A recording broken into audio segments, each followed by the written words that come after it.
Hello friends, welcome to विद्यार्थी site. आज के शॉर्ट वीडियो में पढ़ेंगे हम इंडियन एजुकेशनल थिंकर जे कृष्णमूर्ति को।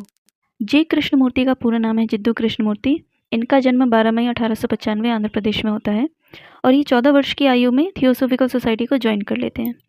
अब यहाँ पर एक पॉइंट आता है कि बहुत ही कम उम्र में इन्होंने थियोसोफिकल सोसाइटी को ज्वाइन किया। इसके पीछे रीज़न क्या है, इसके पीछे की स्टोरी है, उसको यहाँ पे थोड़ा सा डिस्कस कर लेते हैं।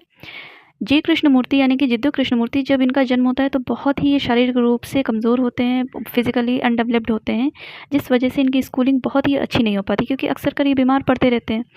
तो जो टीचर्स थे वो इनसे थोड़ा नाखुश रहते हैं क्योंकि एक तो फिज़िकली अनफिट थे, दूसरा ये कि इनको जो स्कूल में कॉन्सेप्ट सिखाए जाते थे, जो कुछ भी पढ़ाया जाता था वो इनको समझ में नहीं आता था।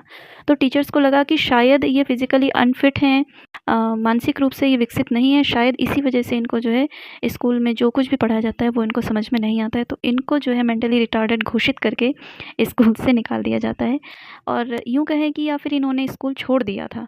इसके बाद ये अपनी बेसिक एजुकेशन घर पर ही पूरी करते हैं, लेकिन उसको भी ज़्यादा लॉन्ग टाइम तक कंटिन्यू नहीं कर पाते हैं क्योंकि शायद जब ये 9 या 10 साल के थे तब इनकी मदर जो है एक्सपायर हो जाती हैं।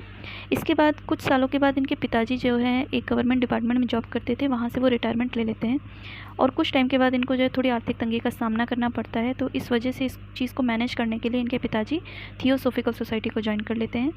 तो इसके बाद वो बीच बीच में कभी कभी जिद्दू कृष्णमूर्ति को अपने साथ थियोसोफिकल सोसाइटी ले जाते थे।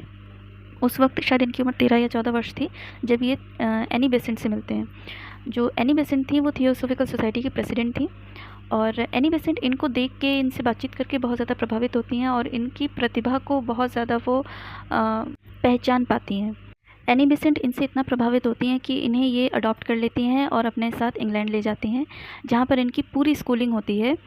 और अपनी पूरी एजुकेशन कंप्लीट करने के बाद जब ये भारत वापस आते हैं तो ये थियोसोफिकल सोसाइटी को फॉर्मली ज्वाइन कर लेते हैं।